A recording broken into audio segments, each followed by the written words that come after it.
Hello and welcome. I'm John Bachman, noon here on the East Coast. Thanks for joining us. We'll have more live coverage of the Derek Chauvin murder trial coming up today as well. Now, don't tell Major League Baseball or Joe Biden, but the effort to castigate Republicans as racist for supporting Georgia's new voter integrity law is starting to hit some headwinds. A recent federal court ruling scaled back a lawsuit over the 2018 Georgia elections process.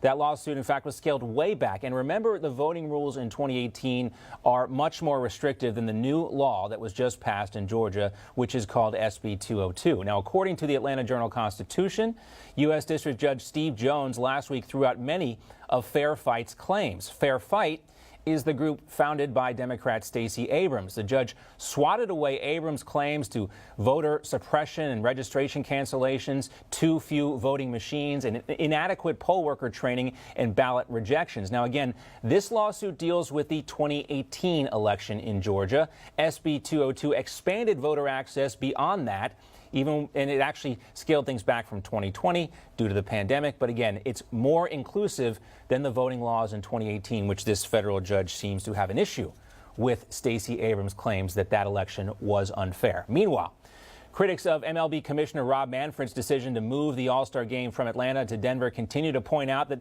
Colorado's voting laws are similar or more restrictive in some ways to Georgia's. And here's White House Press Secretary Jen Psaki trying to clear up the confusion yesterday.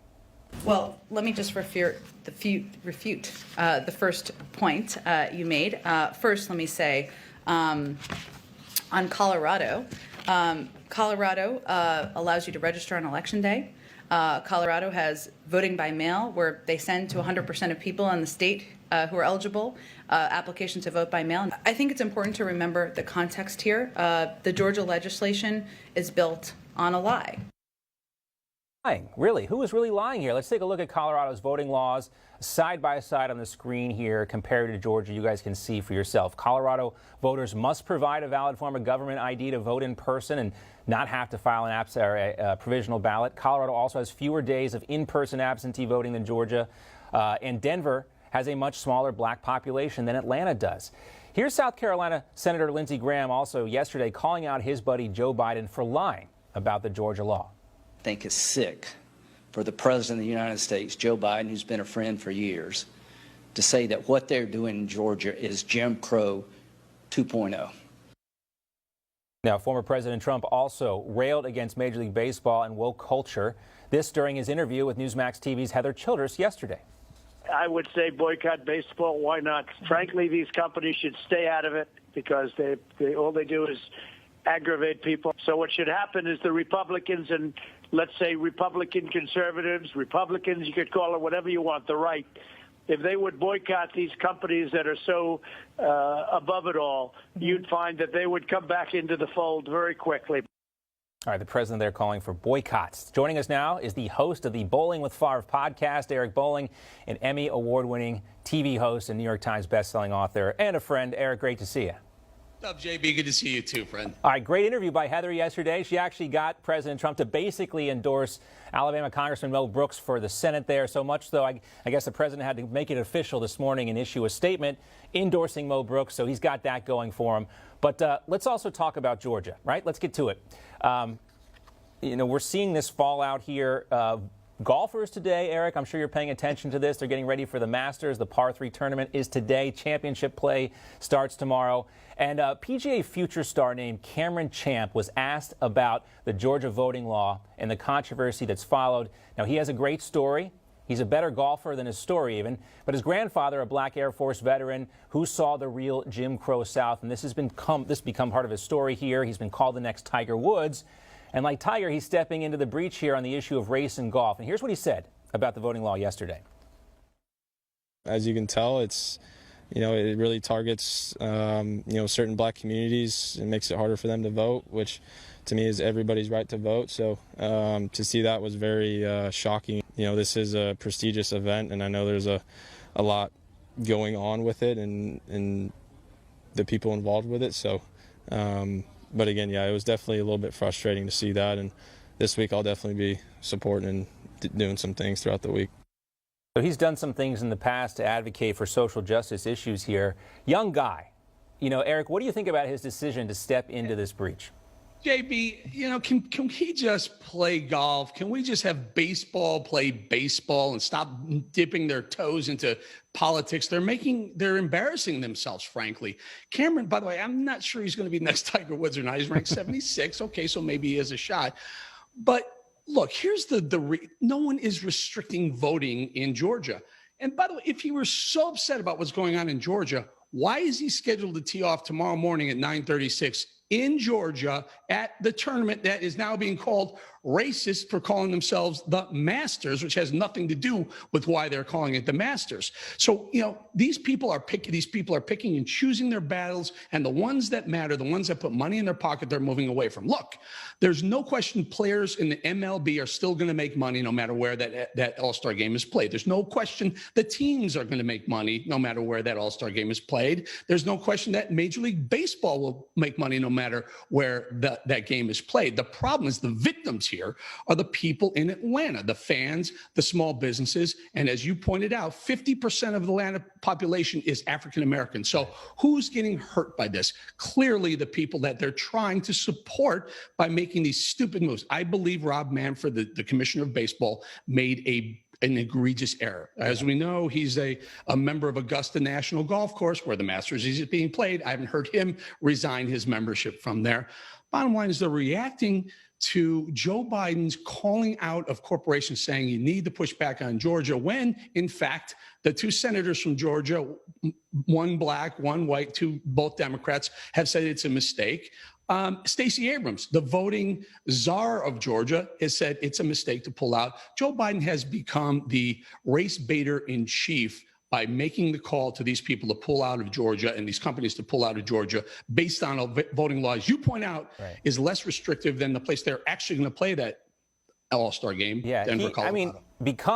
He has always kind of been this guy. You remember they're going to keep you in chains comments. That's kind of one of his more infamous gaffes here. But I'm excited to see this young man play. But I think the difference now is he's wearing that Nike swoosh on his cap and on his shirt. And the difference, Eric, between now and when Tiger Woods did his Hello World campaign is this Chinese genocide that the Biden administration even admits is going on here. Nike's been accused of, benefiting from slave labor in Western China here. Maybe, Champ should take some lessons from Crash Davis and Bull Durham here. I got a clip for you. As you can tell, it really targets, certain black communities and makes it harder for them to vote, which to me is everybody's right to vote. So to see that was very shocking. Again, this is a prestigious event. And all right, we played the wrong clip again, but everyone's seen. I know where you're going. I know you're going. The cliches. With the cliches. Just say, I'm happy to be here. I look forward to the opportunity this presents. I don't pay attention to politics personally. I'm here to play golf. Why not just give that kind of answer? Yeah. For some reason, as you point out, I do a podcast with Brett Favre, Hall of Fame quarterback Brett Favre. We had a long discussion about this. But how's it become in 2021 that all of a sudden athletes have to make political statements? And it's just baffling. It's baffling because they're risking a lot of money. They're risking their endorsements. You point out the Chinese, the human atrocities going on in China right now, and some companies like Nike and others who are benefiting from it. You know who else benefits from the human atrocities in China by doing deals with China? Major League Baseball. Yep. The day they announced they're pulling the All-Star game out, they signed a massive streaming deal to stream Major League Baseball into China. It's okay for you have a problem with what goes on in one of your own American states, but you're okay if it happens in multiples in another country, as long as the money keeps coming in. They care a lot more about the global market for their products than the country which allowed these corporations to become what they are today. We heard from President Trump there about boycotting Major League Baseball. I wanted to have this conversation with you about, are you a boycott guy? Are you against boycotts, for boycotts? Because you look at baseball, I made the joke previously when I was doing my preview with the other show before this with Sean and Emma there, is that, I don't know how I feel about these boycotts. I'm personally boycotting Major League Baseball because the Braves are 0-4 right now and they don't look very good. But at the same time, I like the idea of the American Olympic team going into Beijing and waving the flag and, projecting our values in their country. What do you think about boycotting baseball and boycotting the Olympics? So I've been on TV about 15 or 16 years, JB, and I've always been against boycotts. It just wasn't I didn't feel it was an American way. I'm a free market capitalist, and I always felt that, have it out on social media, but don't actually go after companies.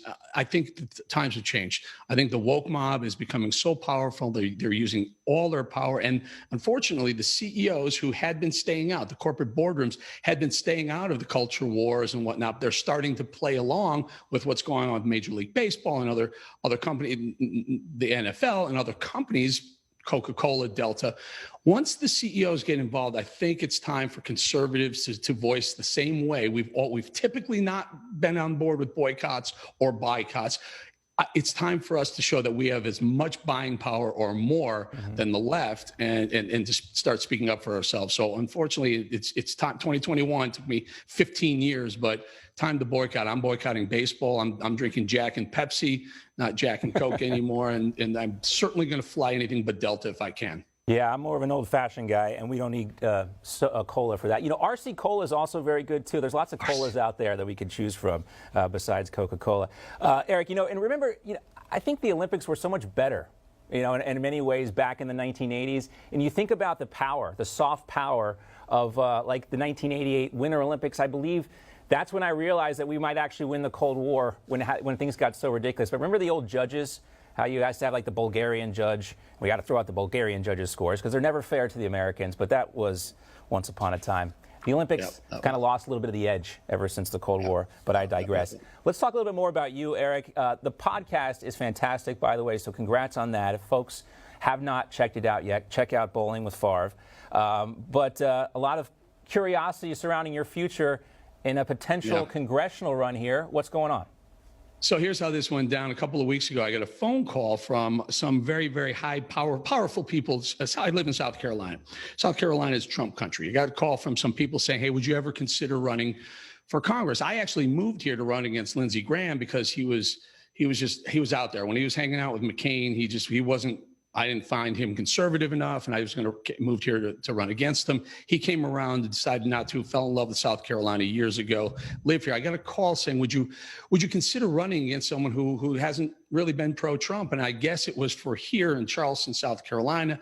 Nancy Mace is perceived as kind of flip-flopping on her support for Trump, and the people here were upset. I got inundated. It leaked. Politico, Alex Eisenstadt wrote it up. Somehow that conversation got leaked, not by me, and it just blew up. And you have so many friends here. I get inundated with support. Make a long story short, it's not the right time for me to do this. I lost my son about 3 years ago. My wife and I are still dealing with that. But I will tell you, I believe Nancy Mace probably brought herself a primary challenge by moving away from Trump the way she did after she was elected. And I guess Tom Rice up in Horry County, South Carolina, is going to get primaried as well. So again, it's a very strong pro-Trump area here. And my guess is that those two are going to have a hard time retaining those seats. Yeah, that first district in South Carolina has switched hands. Governor Mark Sanford had the seat. Nancy Mace has it now. Joe Cunningham had it between the two of them, a Democrat. So it's one of those political fault lines. Eric, you have a lot of crossover appeal. I think you could have done well. But I do think it says something about your character that you're not going to do this because we need people not in Congress, people like you speaking your... Yeah, listen, I'm a media guy, JB, as you know, and I plan to stay in media and working on some things. Well, it beats a real job, as somebody used to tell me, right? No, I kid. Always great to talk to you, Eric. Thanks so much, and we wish you the best, as always. You too. Thanks, John. All right, let's talk a little. Hi, Emma Reckenberg here. If you like this video, there's a whole lot more to see on Newsmax TV. You can watch for free right here on our YouTube live stream and be the first one here each time our experts break down real news. Just hit that subscribe button, ring the bell icon, and stay with us on America's fastest growing cable news channel, Newsmax TV.